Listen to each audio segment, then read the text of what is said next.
Welcome to the Spark It podcast, where we bring you inspiring conversations that spark your interest to do more. I'm your host, Kimaru, and I'm joined by two brilliant young men, my co host, Patrick CJ, and our guest, Emmanuel. He was here on a previous episode. I hope you have actually caught up on the episode. It's starting over after war. You can catch it on all our podcasting platforms and on YouTube. And on today's topic, we will be diving into a topic that many aspiring students dream about. That is winning scholarships, studying abroad, and even settling into a new life in a foreign country. Anyway, but before we get started, I'll just give the guys a few seconds to say hello to all of you. So, yeah, the platform is all yours. Hello, Patrick and Kimaru, and hello, Hi. everyone. Good to have you again. And thanks, everyone. Emmanuel Taban, very nice to have you on the Spark It podcast once again.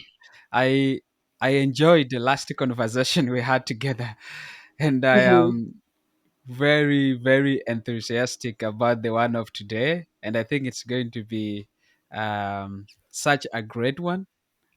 And I know that there are great perspectives that you're going to be sharing in this conversation today. And I can't wait to get inspired and also probably for our listeners to get inspired too. Yeah. Thanks. All right. So Emmanuel successfully secured a scholarship to study in Canada. And I think this is actually everyone's dream, especially if you're from Africa. We all dream about maybe studying abroad, whether it be for our undergraduate studies or masters or something like that, because I believe it kind of opens opportunities for us. So we will allow Emmanuel to give us more insights into his journey and how that has sort of looked like. So, Emmanuel, thank you for actually gracing this podcast once again.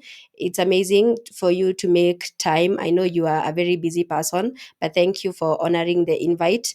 And I guess it's more, as Patrick said, we will be focusing on your journey from now, from Uganda to going to Canada for further studies. So maybe you can let us know how life was like for you after leaving the refugee camp, and what gave you sort of the courage to start applying for scholarships. What were some of the steps you took in your scholarship search, and what worked and didn't work? We could probably just get started from there. Cool. Yeah.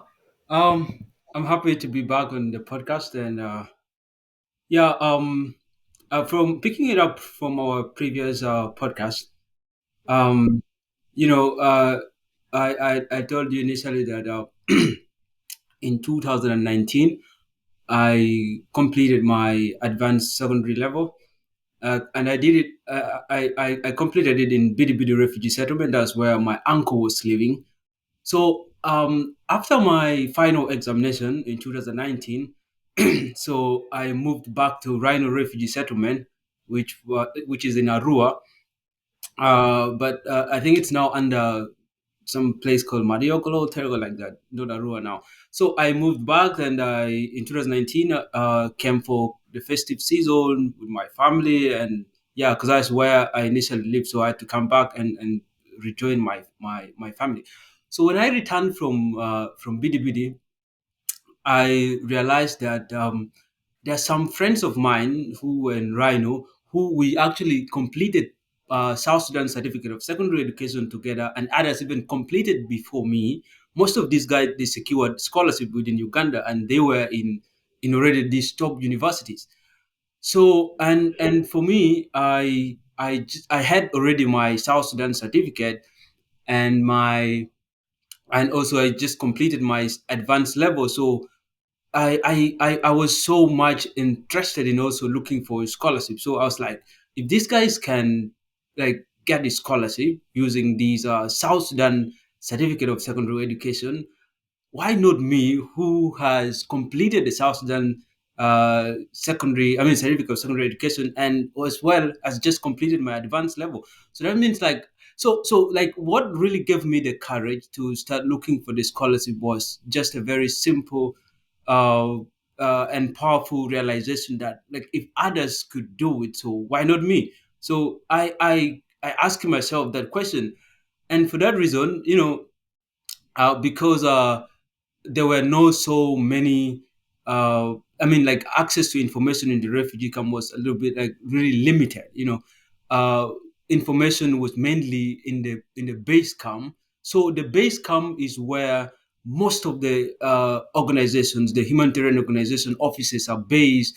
And the one of the because the refugees are in Uganda, they're under the office of the prime minister. And also, so the base camp is where um, uh, most of the NGOs, the offices are based. And yeah, so that's where also people rely on for information. So on that note, one of the steps that I did was, one, I wanted to get myself a smartphone because I just completed school and I didn't really have the chance to get a smartphone that I could access information freely, but also communicate to my friends. So there was a day I went to the base camp, and it was just like for I went to look for information and maybe some job postings as well. So I went there and I got some job posting. I applied for it, and after some months, I succeeded. And I remember in my first when we were going for the orientation of that job. So we went and spent like 5 days in Arua, and they did some training for us as well. So the money they gave us during that training, I bought a smartphone. Like, I think that's the most expensive item I've ever bought for my life in 2019. A smartphone. I think it was like around 360,000 Ugandan shillings, which is like, yeah, just equivalent of $100. So, and that was the start. So when I got my phone, I now have access to information and all those sort of stuff. So mentally, what motivated me, what encouraged me to apply to start looking for scholarship is just like the realization that there are people who came after me or who have what I already have, succeeded in getting elections. So I just more of posting that questions. Why not me? I became so much curious, but also I reminded myself that the importance of education, especially going into university level. I reminded myself that it's just not about me, but it's about like breaking a cycle, right? I feel like there's no many people really from my family have gone to that level, so I feel like that is something that I really needed to do and just break that cycle, right? So that was where I picked my courage. Oh, wow, that's really nice. I can't imagine how much of a difference access to information actually does make. So, I believe you applied to the student refugee program. How specifically did you hear about this program, and what exactly made you apply? Was it like the perks that come with that sort of program, or what was so enticing about this particular program? Oh yeah. um in the refugee camp, there are really so many scholarships that always comes every year. And one of the scholarships that so many refugee students rely on is one called Duffy. So Duffy, it's implemented by administered by Window Uganda. So they do that. And when I returned from Bidi from where I had my final exam for advanced secondary level, there's this guy, a friend of mine. I just met him in Rhino refugee settlement the previous years. And when I came back, I realized that this guy got himself a scholarship, and he was already studying in one of the universities in Kampala.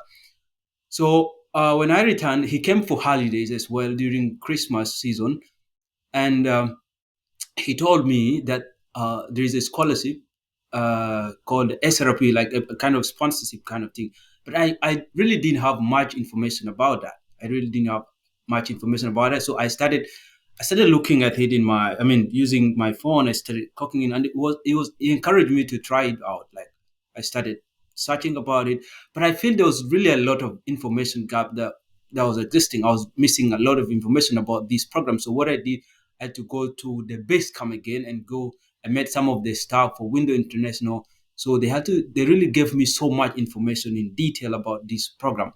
Uh, the SRP program, how it works, and where are they taking the potential candidates who succeed in this. So I started getting so much information about the SRP program.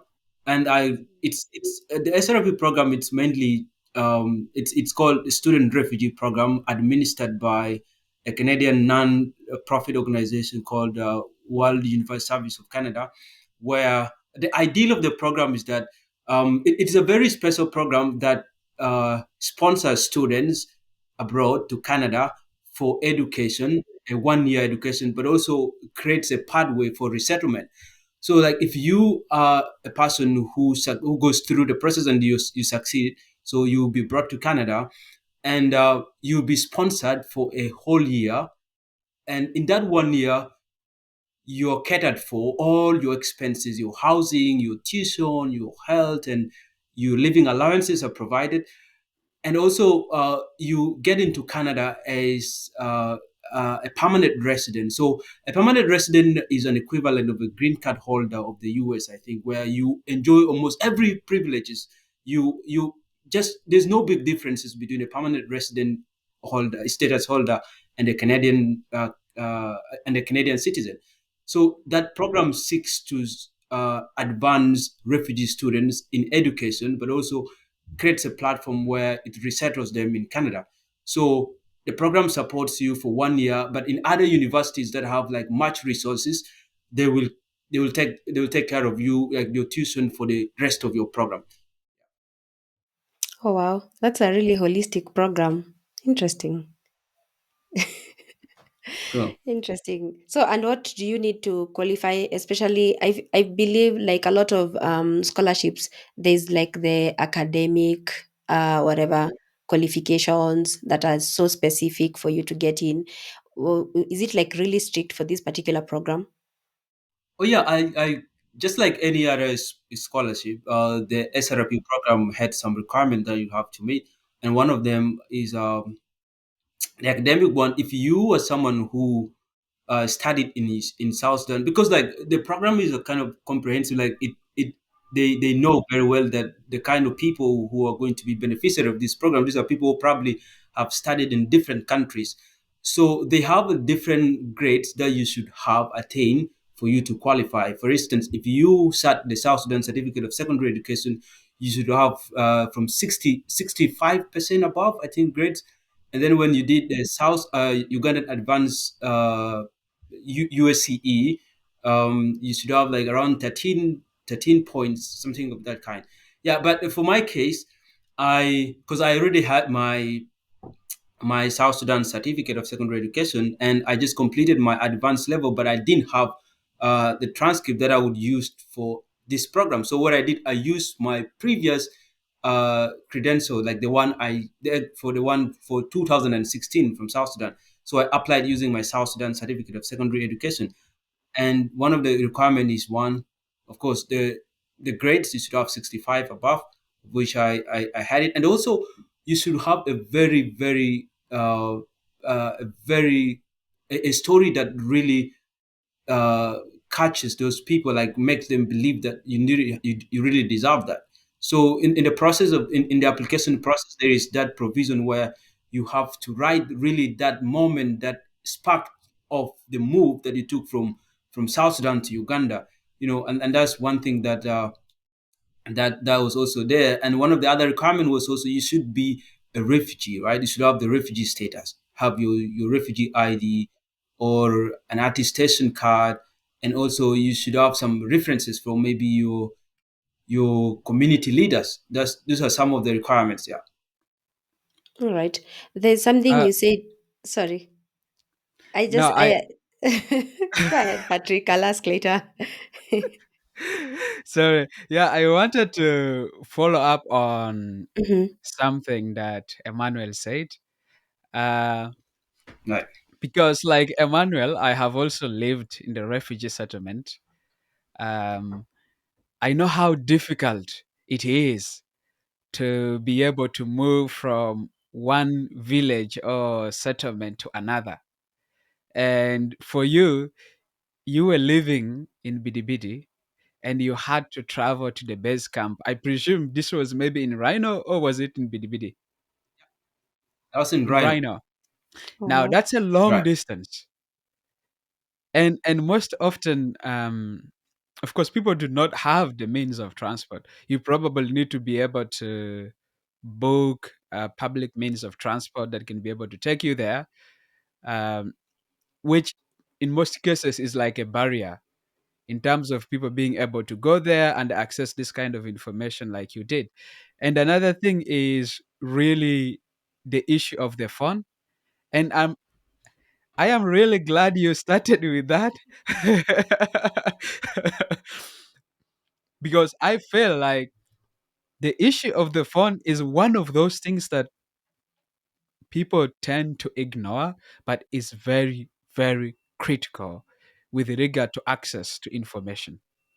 That's true. I personally can testify to that. And but it's always it's probably difficult to get, and in some cases, where it's not difficult to get, um, people, maybe the parents might not be able to allow you, for example, to use it in some cases and stuff like that. And I'm just wondering, like, for you, how were you maneuvering all these difficulties? Because all I see, like, these are barriers that basically keep many people from accessing this important information. Right. Yeah. Yeah. Regarding the when I got the phone, because really I didn't have that much money that I just completed my secondary school, and but I had one thing in my mind when I was finishing my advanced level, is that I will go back to Rhino and at least find something to do. Right? That was there in my mind.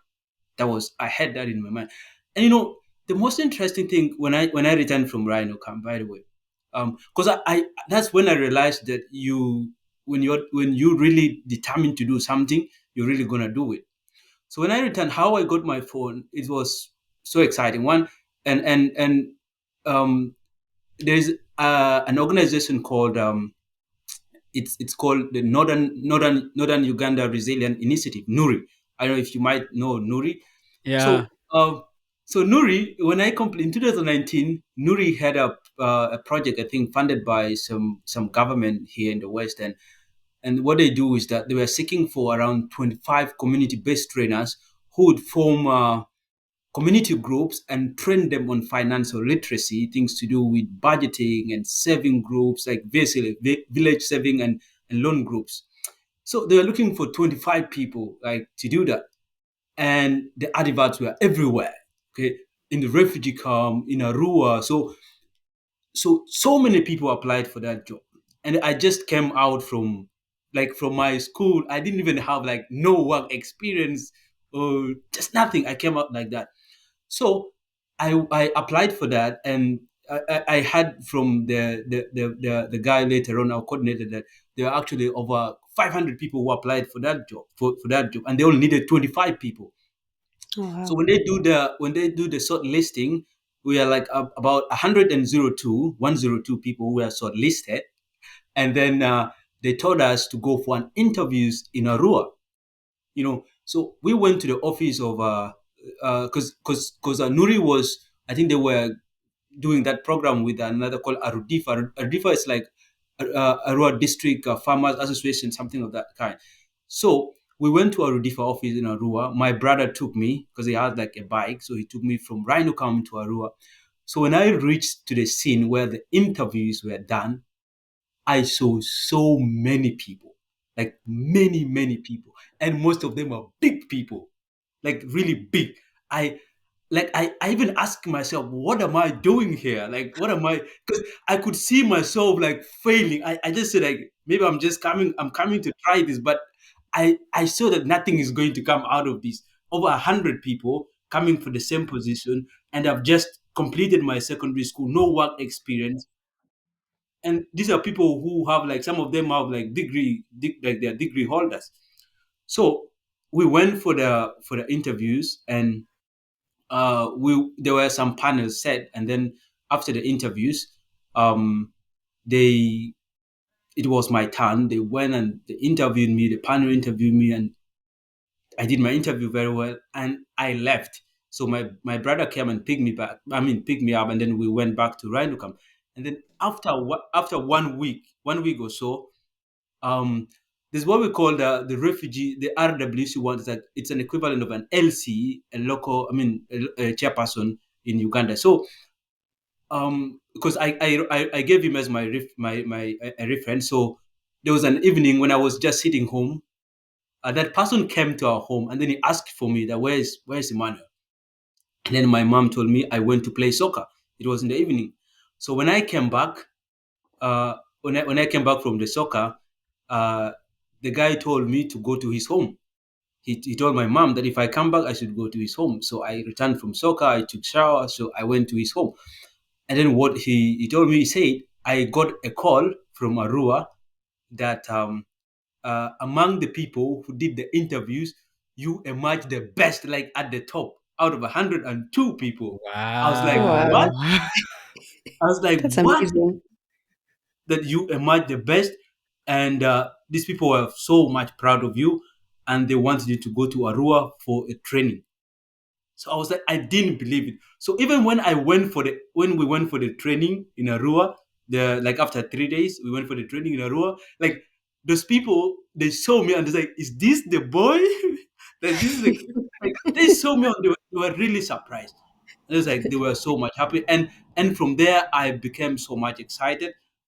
And I had like the money that we got from that training because they could give us like around 50,000 per day for training, and I had some 100 I added on and I bought my phone.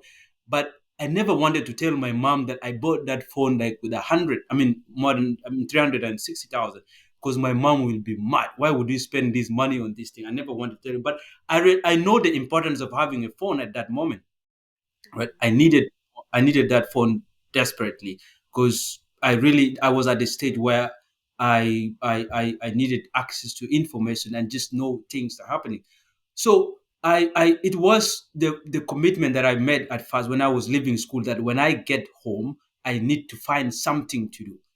And that determination alone, I think, was made me able to overcome those barriers. So I was determined. I had it in my plan, and I was like, no matter what, I have to find something to do when I get back to Rhino.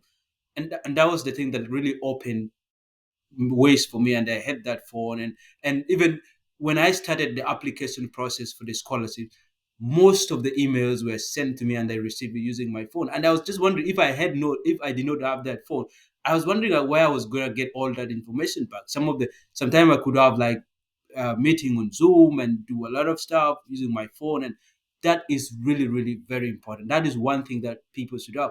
I know nowadays people use their phone for different reasons, but our phones can act as a primary step towards our success if we use them rightly. Our phones can break so many barriers, and like we can just use them and we can achieve the things that we plan. Very important. Uh, that is very impressive.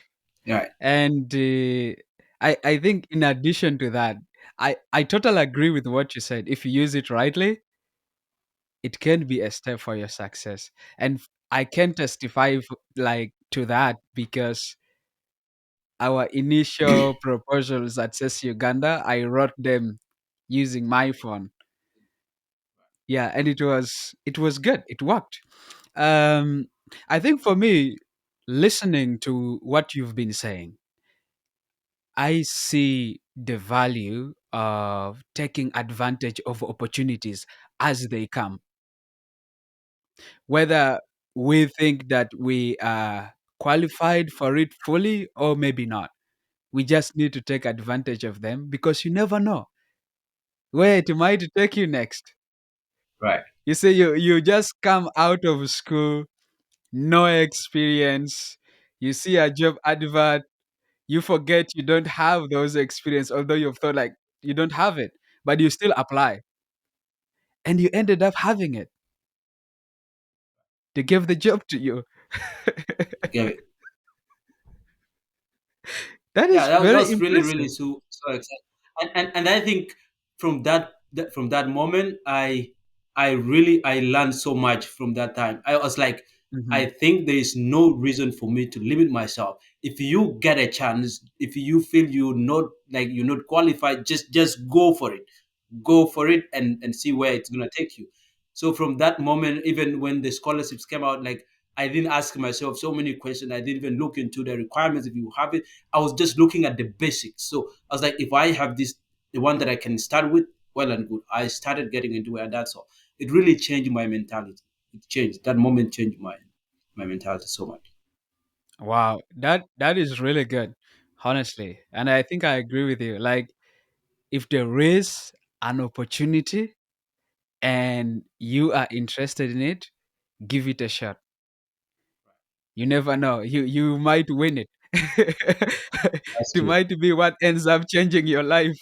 That's true. Yeah. Yeah. Yeah. So like for you in this case, what happened is that the job that you got provided the preparation for you to be able to apply for the student refugee program. That's totally right.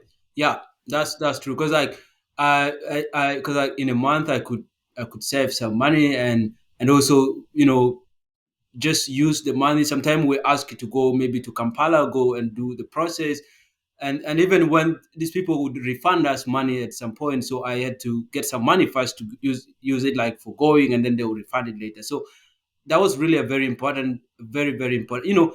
Sometimes there are opportunities that really comes, but you also need some resources at start. If you want to win those things, you need some money to do it, right?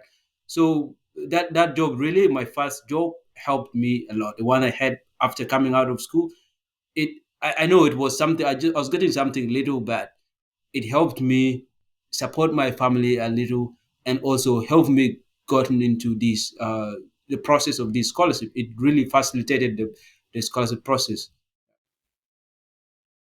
Wow, Yeah. that is impressive. So for you, what was the definitive moment when you realized that, yes, this is my type of opportunity? I really want to give it a shot. Like, what was that motivator for you? I don't know, because like me, honestly, I never had in mind that I want to leave Africa and then just go and study abroad, right? It was I never imagined myself studying abroad in my entire, like, if you tell me maybe 10 years ago that maybe at some point you'll go and study abroad, that would be a very big joke, like, to me. And like I never had that in mind. But it's just like you said that, um it's just good to try out opportunities. So what I did when this SRP sponsorship, sponsorship came out, is that I just I just tried out my luck, and then I was like, I never intended, like, intentionally. I never wanted, like, to. I never apply. I never approached it with the intention of going through with. But I was just trying it because I had that there are people who went through this process to Canada, and some of them even I related to some person who is close to me at home, and they just told me, oh, this person has gone through. Maybe you can also try your luck. But the moment where I realized, like, I could go really through this, is when I looked into detail the requirements, because they were asking for like 65% when you have South Sudan certificate of secondary education, and like I had so much above that. So I was like, what? Like, maybe let me try this out. Let me try this out. So I went, when I initially, I told you, I went to the base camp, and they gave me information about the scholarship, and I came back home to mobilize my documents and all the requirements, and then when I was ready, I went back to them. They helped me through the process. I crafted my story, and one thing that I am happy is that, the biggest step was that helped me in crafting this story about myself that was needed in the application process was my writing skills, right? I was so much engaged in writing when I was in high school. So I write a lot in when I was in high school, and I write. I was member of the Readers Club, as I said before, Readers and Writers Club. So we write stories. We could participate in essay writing competitions, which really, really, I believed, uh, had actually shaped my writing skills. So when I came back and during the application process, I feel that skill helped me so much. And when I submitted my applications, and then after like a month or so, I got shortlisted for the first phase, because there's so many phases in this. Like there's a phase where you first get shortlisted, and then you get to English test, and then there's another one where you go to the IELTS, the International English Language Test Systems, and all these. So in the first shortlist, and then when I was shortlisted, and then they said you are through to the next stage. So it happened when I was home. I was just with my uncle. I think we were working on something at home like that, and then I just saw an email on my phone. You Congratulations, you're through to the next phase. So the next thing you have to do is this. I saw my uncle, and everyone was really really excited. And that's like, but I also told them that this is not even the end of the story. So this is still the first step, but there's so many steps that are required of me. That's like, yeah, if you were able to do it the first one, we believe that you're going to do it.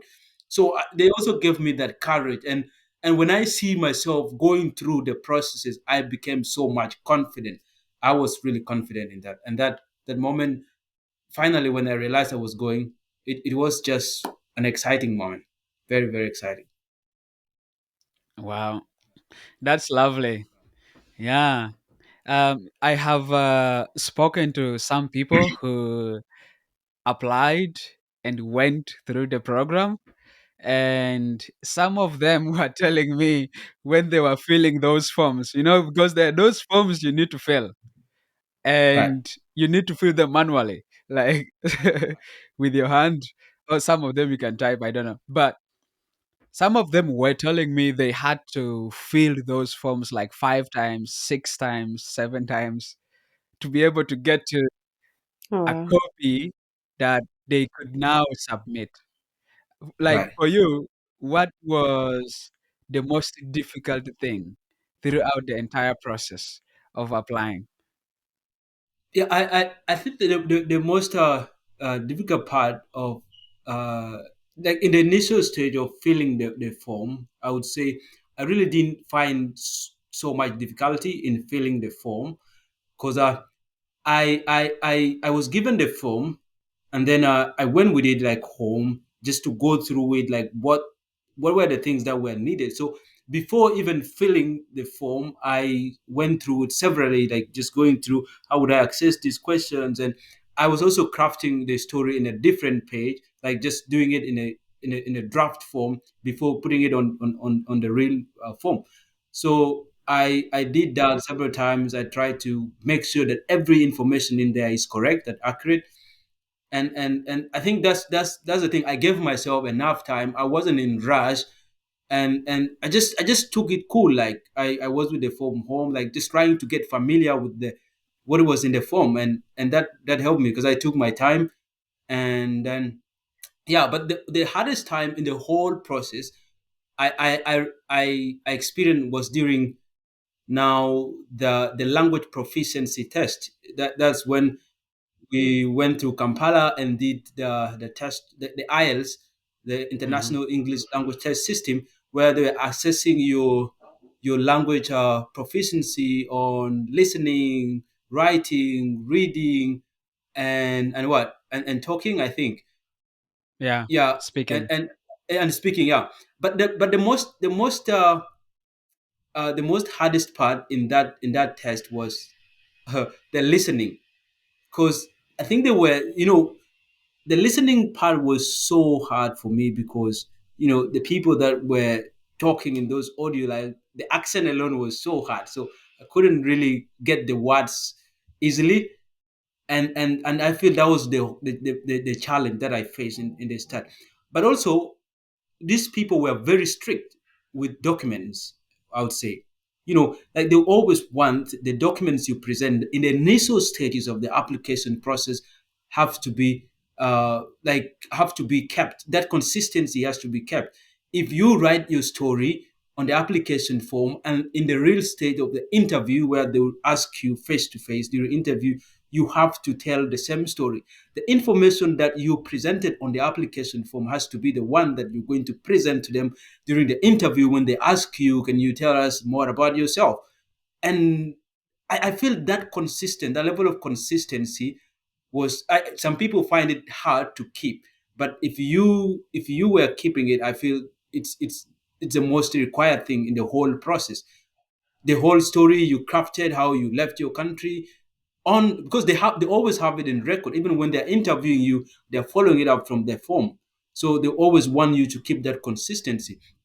I remember when we went for our English language test. I mean the IELTS in Kampala. I used my refugee ID to apply for the scholarship. So I submitted my ID. But when I went to Kampala, I forgot with my ID home, and instead I went with my attestation card. I went with the attestation card, and I remember Sally. You know Sally. Sally she was one of the coordinators. So we went and we were placed in one of the. We went to premises in Kampala, and they sat us down trying to find out if we have all the documents so they could use it in the following day for the test. So they realized that I didn't come with my ID, and Sally was so mad. She was upset because in her mind, she thought that I was not going to sit for the test. Like they were very strict. She had to go and plead to those people.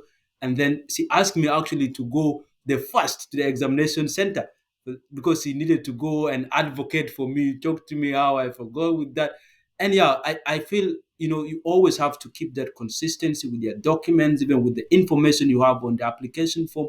That level of consistency must be kept if you really want to go through. And some people find it hard, but if you are able to go with that, I feel you don't have to worry about anything. It's a very very simple process. Yeah. That is really very valuable for someone who is planning to apply for the student refugee program, because it is still ongoing. Yeah, I think the cohort for, is it 2026, 2027, just closed Yeah, in in March, March, March last March. 31st. Yeah. So I think for people who are planning to apply for 2027, 2028, this is really like very valuable advice that they could take advantage of.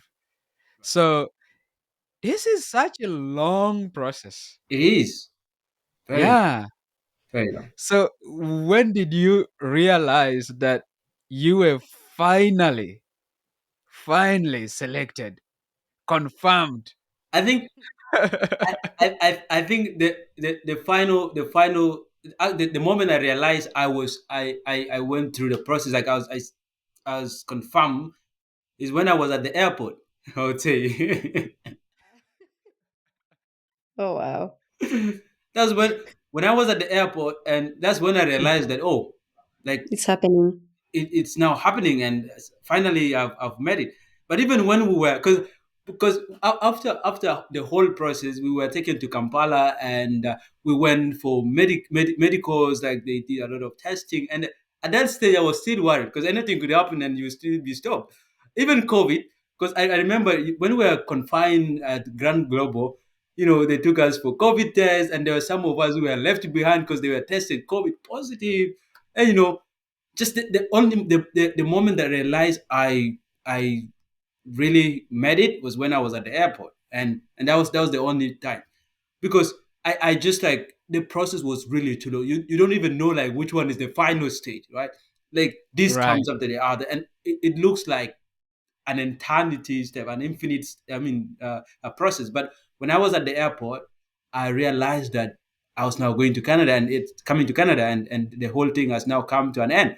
Yeah. So the moment I realized I was confirmed was when I was at the airport, I would say. Yeah. Interesting. Right. Yeah. How did it feel though? Oh, Being there and even landing? no, the moment, I just, like, we left South Sudan, and you know we left so much, like so many stuff, memories back home, coming to Uganda, Mm-hmm. right? So that transition from South Sudan to Uganda, that was an emotional moment, because I initially told you we left so much home, not as an individual but as a family. we left so many things back that we already started. Like we were at some point, and then when we were coming to Uganda, everything just was left behind, memories or friends, and when we were in Uganda, we tried to build life again. Coming from zero to something else, making new friends, trying to forge some new memories and connections, just trying to make ourselves attached to being Uganda, feeling like a second home. And that moment again of leaving a place you've started in, and again you're going to another extremely new place that is not even kind of related to where you were. So it becomes so much like um scary, because it's not like just any other African country. This is a typically a Western country that you people probably have completely different cultures and beliefs, and the weather alone is totally different. So I was nervous at the start, because when I remember when we were at the hotel, just in that transition stage to come here, my friends, like, so I don't know, that's a party, they were just like, just I think trying to create some fun of me, because the part of Canada that I'm in right now is extremely cold, in the extreme north. And here, like, it's really, really cold. It goes to minus 40, 40 or 44 or something like that. So I remember when Oh, we were in wow. the hotel, they were telling me, man, you're going to go to the Yukon and you're not going to see the sun for the whole year. you know, and those moments, like, they look scary, right? So it was scary, but I also feel excited, because I feel like this is an opportunity that I'm going to use to create difference, not in my life only, but for my family, and hopefully for my entire country. Education is a very important thing to anyone else. Access to it, very, very important. When you become a learned person, you don't only become beneficial to your own self or your family, but you become a national resource. You become of a benefit to the entire country. So whereas I was kind of scared to leave Uganda, coming to Canada, I was also taking it as an opportunity to change myself, to change my family, but also change my country in the future. So I had that in mind. These two conflicting moments were there, but of course, at the end of the day, I have to come to a realization that this is a necessary thing that I have to do. If I want change, I will not just stay there back home and do nothing. I have to look for this opportunity, grab it, go and change life. So that moment alone just feel scary but exciting at the same time. Hmm. I like the way he's talked about the aspect of, that thing that was giving him a push. You have a story, you want to change this story, you want to change your life, you want to change the life of your family, your community, and all that. So that kind of set you on a path where it doesn't matter whether you're going to Yukon and it's the coldest. Yeah. Yeah, I that's a big remember sacrifice. I was Mhm. telling him to get for us land in Yukon. Is it affordable? Yeah. I It's, get, by the way, I can imagine the way East Africa is a bit warm, the weather is actually very friendly, and then going to a place that is actually very extreme, I can only imagine how bad it can be. yeah, really so bad. Okay. So, for example, when you got there, of course, you enrolled in school. What were like your first impressions of university life in Canada? How the education system is in comparison to what you are used to, whether it's be it in South Sudan or in Uganda? I think back home in both countries, Uganda and South Sudan, I have a feeling that, you know, and there's no debate about it. But really, honestly, like in South Sudan, I think majority of people maybe watching this will would agree with me that our education system is really needs a lot. Our education system needs a lot, and I realized that um, in both countries, in Uganda and South Sudan, education system mainly focus on just passing examinations and memorization, right? Like all their concern is they just want you to pass exam, and they don't care what it takes. If you're cramming it, all you need to do is just memorize what you've learned in class. But one thing I found different here is that when I landed here and I got into the Canadian education system, it deeply focused on one, uh, especially the programs that I'm doing, focusing on research, writing. On I mean, analyzing. You need to analyze some material. You need to critique it, and just come up also with your own opinion. It gives you that opportunity to broaden your mind. You don't only become a person who is interested in passing examination, but you become a critical thinker. So you when you look at the material, for instance, you will be expected to go through this material not just for the sake of passing, but you'll be asked to read it, analyze it, and critique that material, and also give your personal opinion about it, right? So I feel that these are all processes that makes your mind great. Like, you become a critical thinker. You instead of just focusing on passing examination, like you become more than that. And if you have that in mind, it becomes so easy for you just to pass examination. You know and and and these are the two differences. Education system back home focusing mainly on passing exams and memorization, but here there's so much based on research and critical thinking. And that's the one difference that I've noticed about the education system here. Yeah. Yeah, I would say what you said is almost the same for Kenya too. It's more about like passing exams, sometimes even memorizing a lot. That happens a lot even here. I think right now what they're trying to introduce, the competency based curriculum, would definitely change that because they don't do grading. It's like more of they say, I don't know, surpassed expectations. That's the way they grade it. So I think now it's gonna be different in a couple of years. But I went through that scenario of you memorize and memorize.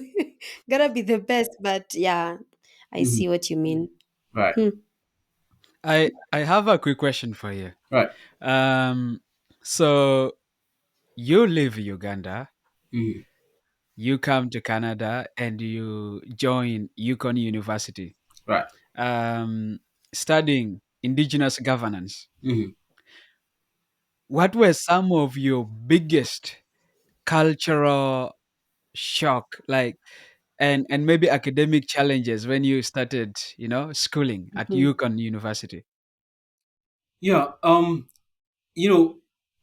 Concerning academic challenge that I faced was one. When I was back home, I just I, co- I when I was doing my advanced secondary level, you know, we were focusing on writing. Like, when we were doing our exam, they need you to write an essay, answer questions in an essay form.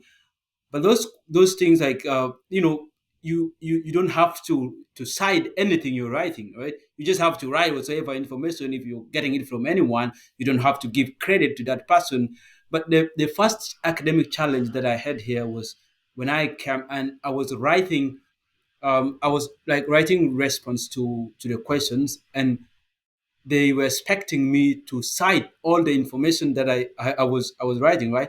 If you get it from another place, you have to give credit to the source, right? And I feel that was the first thing, because I was not familiar with the site. I mean, like, the citation styles. So that was one of the biggest challenge that I really faced, because I had to go through all uh, the rules for the citation style. How do you cite information? Like, if you want to paraphrase, maybe if you want the record, if you want to do what, how do you do it? So that was one of the biggest challenge I faced in my first semester, I would say. And I also had issues with maybe just getting familiar with the Moodle, the learning platform. But yeah, academically, that was my first challenge. Citation, you have to cite every single information. If it is your own, you don't have to cite. But if you're getting it from someone else, you have to cite. And if you don't cite, that information is not going to be relevant. And you might even be penalized for it, right? You might be penalized for it. So they might say that is plagiarism, and so many stuff. So you have to cite every single information you're writing on your piece. And that was a very, very big blow on me, very big a punch on the face. So I had to commit myself, go familiarize myself with all the citation styles, and I have to stick with one. So that was the challenge that I had first. But in terms of cultural results, of course, as I said, this is completely a different country. I was coming from um, a community-based culture where you do things, you like, people like community, right? You come together, you celebrate, you walk on the street, you just go on the street, you see people spreading everywhere. You can go to your neighbors, I mean your neighbor's place, without even asking them. Just get into their house. You don't have to ask you for permission. You do things on your own. You don't have to ask you for appointment to see your friend.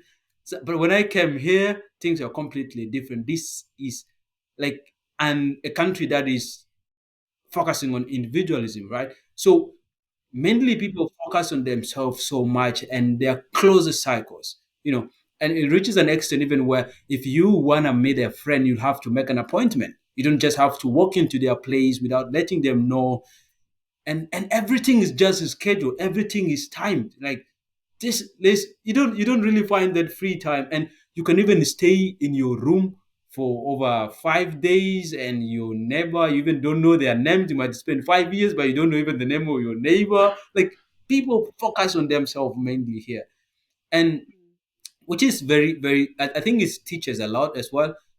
Like, but I feel that was the difference from coming from culture, I mean a community based culture, to Mhm. a culture where people focus on individualism. So that was the great difference. Great difference. Yeah. Uh, I think you really offer like the challenge you have cited to do with the citation styles and citing and plagiarism. I think is really something that anyone who's planning to come and study in Canada needs to take note of. And even if possible, start familiarizing themselves with citation styles and things like that. Because you can easily get a zero. Right. Not Yeah, only get a just zero, but for, also penalized. You can even be removed out. They will suspend you from the school. oh, yeah, Yeah. So those are some of yeah, the things they do. So it's very yes, important. Yeah. it's very, very important. Yeah. Oh, wow. Otherwise, you get kicked out Yeah. and it wouldn't be good. Right. Yeah. And and also I was just like, wondering, I know you talked a little bit about this when you were talking about individualism, like the cultural differences. Like back home, when you're walking on the street, random people will say hi to you, whether they know you or they don't know you. They'll just say hi to you. That is not here. Out here. In fact, if someone does that, they are so weird. Yeah. We So weird. wonder, And what was your reaction? no, the thing here is like, one of the most weirdest things that I experienced when I first landed is, one, I realized that, like, really it's hard for people just to shake hands. You don't really have to shake someone's hand. Just say hi and that's all. You know, and you don't really, it becomes so, like, people would see you like, I don't know if that looks so much primitive. They would see you like primitive or what, but when you come and you want to shake the hands of someone, it really looks so weird. You know, it looks weird here. You just say hi and that's all. And those are some of the differences that I really noticed. And you can easily be taken, maybe I mean, to be someone who is rude when you do like very small things. Just like what Patrick has said, you don't have to. You don't just have to just go and talk to someone anyhow without, like, you don't know that person. It's considered rude. Right? You don't have to text someone, like, just get into their inbox randomly and then just text them. Why? Like, that people consider that being rude, like, honestly.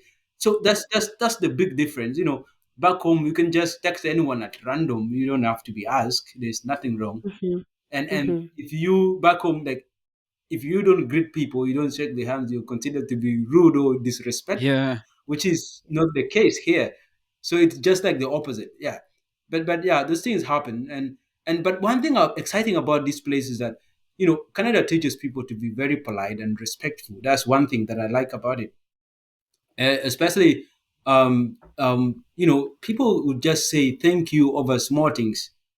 Every single day you do something small, they just say thank you, thank you, thank you. And you, at the end of the day, you see that on average, a Canadian would say thank you maybe in a day, maybe 10 times, 10 and above. Like, honestly, you have to say that, especially if you go to gatherings, if you engage with people in some places, you'll have to say thank you at least 10 times a day or more. So it teaches people to be very polite. You're going into some room, you're opening the gate, and someone is coming behind you. You have to keep holding that door until the person gets in. It's just exciting, yeah. Teaches you good Yeah. manners, yeah. Oh, wow. So Yeah. in a Interesting. community like that, no, before I even ask the question, now that you guys have mentioned about shaking hands, during COVID, people could not even believe that we are not allowed to shake hands. It was such an adjustment back here. So yeah, I guess for Canadians then it was a bit easier because you don't even shake hands in the first place. Mhm. Anyway, but my question And is in such. and also, Sorry. just to add on what Emma said, it's not Mm-hmm. like you totally don't Don't shake. agree, yeah. Handshake mostly for some reason. Yeah, I don't Uh-huh. know why it happens Mm. in very official settings. right. Like Ah. But just at random like that, yeah. yeah, Mhm. And here people prefer you just waving hi and that's all. Ah, Right. makes sense. yeah, But in such a whatever, like cultural dynamics where maybe like people, there's a lot of individualism and all that, how did you like sort of find a support system to help you navigate, whether it's like settling down with school or anything you needed? Oh, as I said, the WUSC, there is in every university that sponsor a refugee student. There is what we call the WUSC local committee. So a WUSC local committee, it's mainly a composition of former SRP students in that very school and also faculty members. So these people they help so much. They're the one actually doing the real sponsorship. They facilitate. They help in the transition and integration process. So making sure that everything is set up for you, making sure that you have all the necessary documentations, making sure that you have your bank account, also making sure that in case of any support you need, maybe things to do with health or any psychological support, they can refer you to the necessary people. So these committees are set up in all these universities that sponsor SRP, these students. So it becomes so easy for new SRP students to like just integrate into the community and simply because these committees are already set up and that is their primary role to make sure that the student does not go through a lot when in the process of integrating into that very community or the university. Yeah. So these communities helps a lot, and they really helped me with that. At some point, they feel that maybe I'm feeling lonely in my first year. They would come and take me out. We go for walk, we go somewhere, just like get that refreshment and that feeling of not being homesick. And yeah, they play a very very crucial role in the whole WUSC SRP program. Hmm. Wow, that's amazing. Yeah. yeah. That sounds great. Like I am interested in knowing if you ever felt like at one point maybe giving up because of maybe like a challenge or a particular situation that Yeah. you were going through, like something that stood out Yeah, there are so many that instances made really you where question your decision of coming to study. that's like as humans you always be faced with a lot of challenges, and one of the biggest challenge that I face and at some point I felt like giving up is when things became so overwhelming. In Canada, almost 100% of people who study they study and work at the same time. So majority of Canadians study and work at the same time. You might be studying part time and then work full time, or work full time and study part time. So and for my case, I was uh, doing like a full time job and studying full time as a student as well. So, like Oh, it wow. really became so overwhelming. You've just come back from work. You need to do other stuff for yourself. Maybe you need to cook for yourself. You need to do this and that. And also, you have to keep with due dates for your exam you have to do, because here you have to do weekly writing for every course you're taking. Every week you have to write, you have to read, you have to write an assignment, you have to submit it, and you have to like respond to students as well, because there's some forum online where the student post their responses to the question, and then you also interact. So at some point it became so overwhelmed to an extent where I felt like this is too much for me, like it's really too much.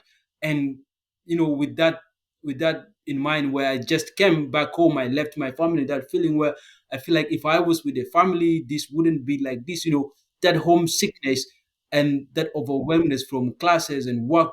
It was really really so much for me, and I feel like I need to give up at this point. But when I feel like giving up, I also started reminding myself the reason why, the original purpose of me coming here. And I started recalling those moments when I was leaving home for here. That moment when I was with my family, that last night we were seated together with them and they were giving me advice and how they were hoping on me. And and also those people who were living with them who still believe in me, but also my bigger purpose of life, where I feel at some point I need to do something beyond my individual life, beyond my family life, but to the greater benefit of maybe my country. Those moments when I feel like giving up and I start recalling those moments, I started thinking that if I want to give up at this moment, it's not only giving up on myself, but that would mean giving up to those people who believed in me, who were hoping on me. It will mean giving up on my family too. So those words just comforted me, and I said, like, no matter what is going to happen, I'm just gonna do it. I'm gonna keep it and continue what I'm doing. Wow. Wow. That's lovely. Yeah. How about food? Oh man, Maybe. food was the most annoying thing. I came during COVID. Actually, I came when COVID is in its, like, in Canada, it was in its serious state in 2021. People, they were still, the people were advised to put on masks, no public gatherings, and most of the classes, by the way, in my first semester were all online. There was no in person. Only a few classes were in person. So when I came, I was put in quarantine like for 14 days in a hotel when I came to Canada.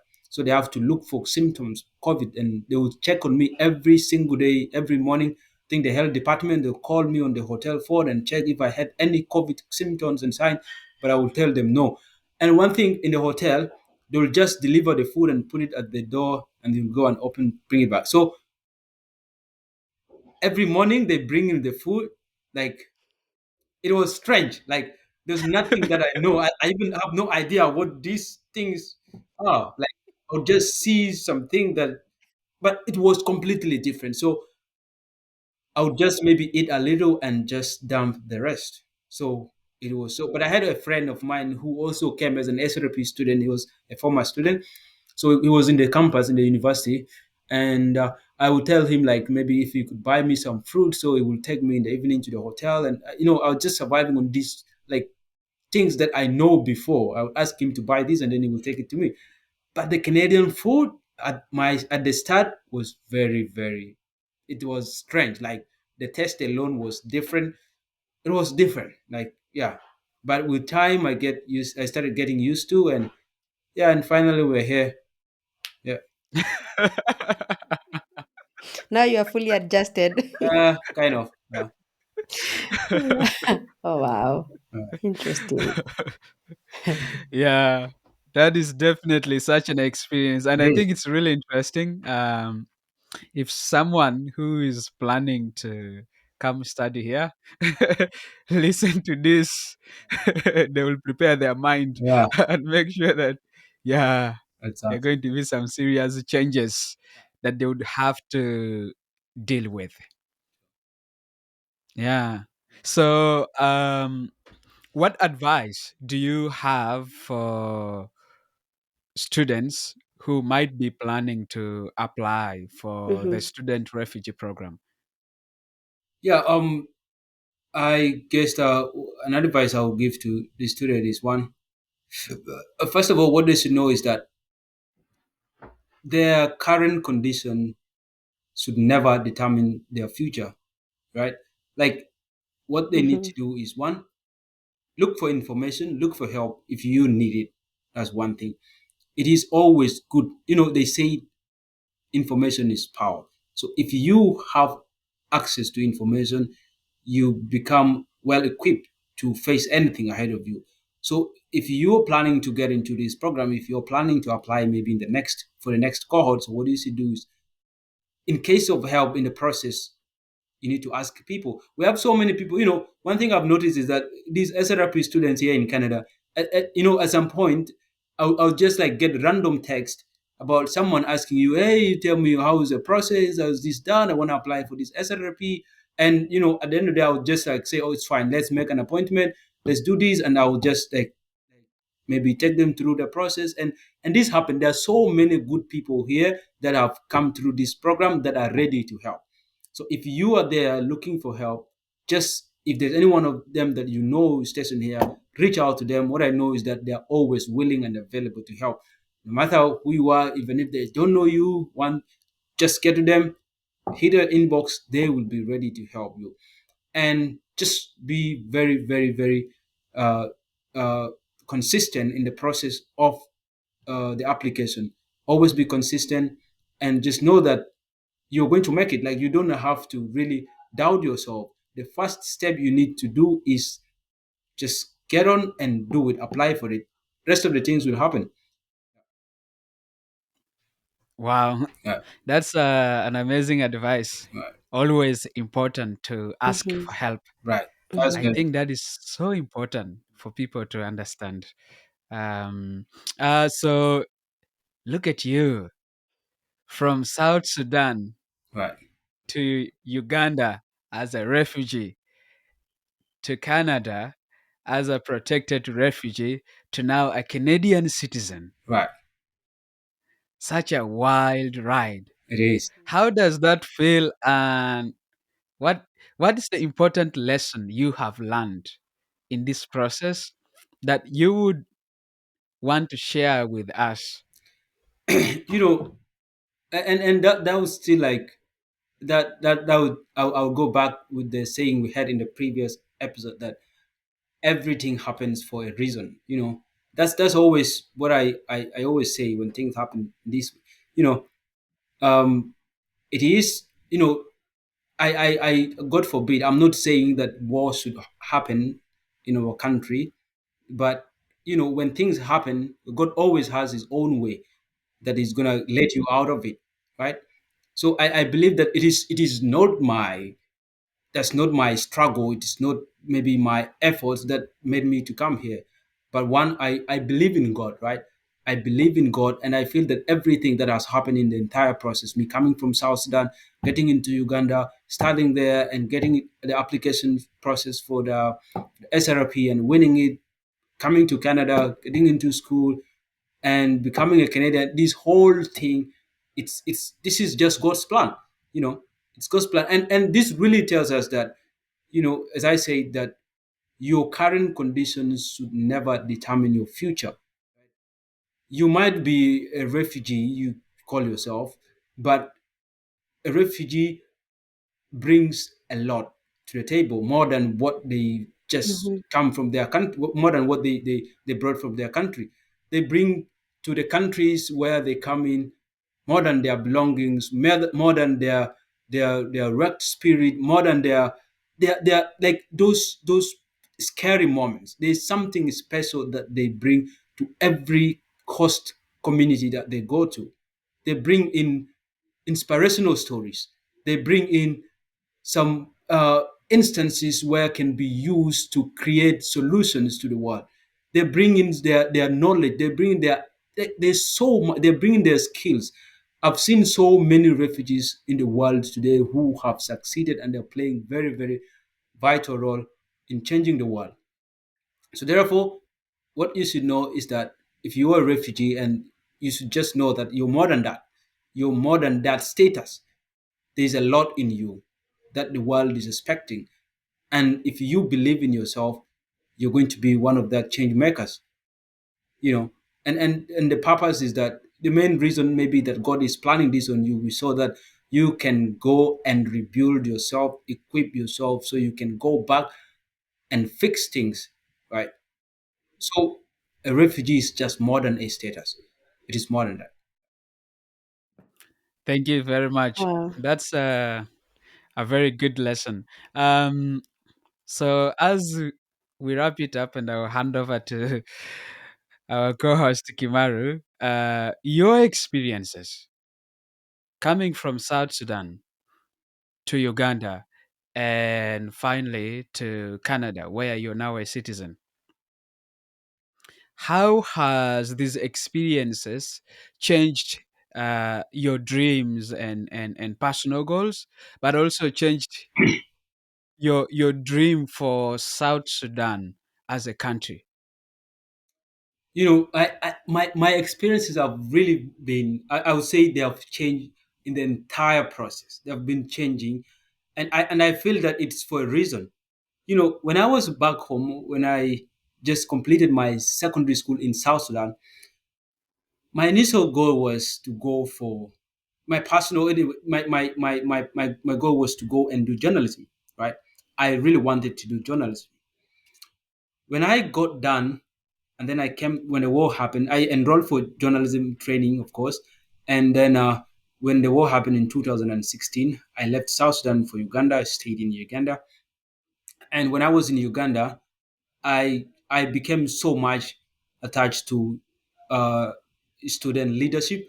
I have a feeling that it's always good. You can change the world when by creating good narratives through writings and just reporting or writing the best about your place and just putting your opinions about how things are supposed to be done.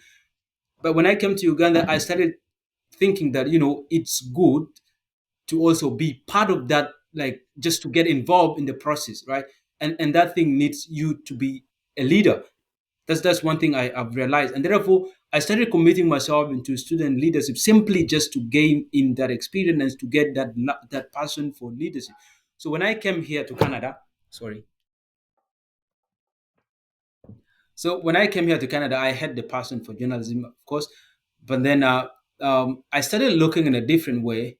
I feel like there's so much that happens in every country that changes their country. And one, if I can be a journalist, I can be more than that, right? I can get into things to do with policies because in every country, the things that really changes countries, it's not even the leaders that the leaders really do less. But what really makes a country works best is when these countries have effective policies, when you know that you're having an education system that works, that your kids go to school and they get the required knowledge, that when they come out of school they are of relevance to the country. You know that there is a policy on health, that the people in that specific country can go and acquire health services, and that their lifespan can keep increasing. Policies about housing, that people are able to sleep in very good housing, very conducive. It's all about policies. These countries today that are seen as the darlings of the world, it's not that they are perfect. It's only that they have policies that works. So when I came to Canada, I started looking so much into getting into policy. That's one thing. So the entire thing has been changing from journalism left, just like I say, no, this shouldn't be just about writing, but getting into the core of every nation. What makes a nation great? It's when they have great policies, and that's Mhm. what my studies are. Even my final projects for my degree program are policy based, and yeah, it's just that's how it has been changing, and I feel that that is one thing that I really need to get into. Yeah. Amazing. Wow. I think you've shared a lot of nuggets and your journey, even apart from like the experiences you shared in the previous episode and this one, it's like a very rich journey. It's more of a journey of self discovery, finding your purpose, pursuing your purpose without sort of giving up, and finding like the right support to go through it all. Honestly, if Patrick doesn't have any other thing, we'll probably just wrap up the episode. Do you, Patrick, have anything else? Uh, I think Emma's story Mm-hmm. is really very powerful, Mm-hmm. and I am still going to give you a chance to say your last words. Um, but I really do think that your story is very powerful, and I think for me, it it brings out the notion that success occurs when preparation meets opportunity. Mm-hmm. Yeah, you prepared yourself. You set a ground that allowed you to take advantage of those opportunities. And and it's also one thing for me I have personal learned from it is to always remember where you come from, Correct. Mm-hmm. because that can be a very powerful motivator that can help you Right. to keep going when you feel like giving up. Right. Yeah, with your experiences to do with the food and the individualism and so many other things. Like all of that, knowing where you come from is like a very powerful Very, very motivator. important. Yeah. Yeah. So thank you very much for sharing that. Thanks. Yeah. Thanks. Today I am walking out of this episode willing to take advantage of every opportunity that comes my way. Good. Thank you. Thanks. Good. Yeah. Go. So I'll give you to say your final words in case you have any final words for our listeners and viewers. Me or Kimaru? You. You. Oh. Oh. Good. Okay. Mm-hmm. Yeah. I would say my last words are always just believe in yourself. Right. You need to really, really believe yourself, and you know, it's not that maybe when we give such stories, maybe we are successful, right? But there's that inspirational time where you can see from the story someone is progressing from one stage to another, and that's the most important thing in life, right?